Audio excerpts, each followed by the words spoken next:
вопрос, я до сих пор поражен.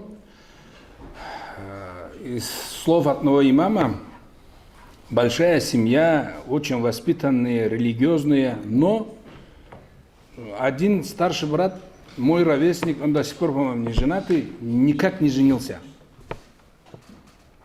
И, естественно, как по нашему обычаю, остальные тоже его ждут, он там в Турции, то вся, Казбек Хаджи знает его. И этот мудрый имам так сказал, я на всю жизнь взял на вооружение, когда никак делаю, тоже говорю. Я, говорит, субханаллах, я, говорит, не понимаю, если бы эта семейная жизнь, если бы я с этой женой жил бы всю жизнь, я, говорит, понимаю, искал бы, выбирал бы и так далее.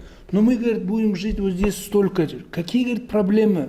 Возьми, говорит, нормальную, возьми, говорит, и женись. Какие, говорит, проблемы? Он к старшему брату так замечание делал. Не ему, а в общем. Я говорю, как? Я говорю, их не понимаю. Ömürlük kем yaşadık, bunu alda bir kelişken hem yaşada koydu dedi adam.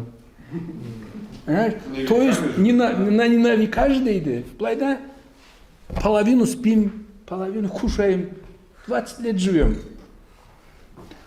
Так что надо взять, бисмилля сказать. Я как-то в интервью сказал ребятам, мужчина, говорю, должен ходить 3 раза. Больше, говорит, не должен ходить. Или надо забрать ее, все, хватит. Постоянно ходить туда-сюда. Если часто ходишь на общение, какие-то изъяны сразу выходят.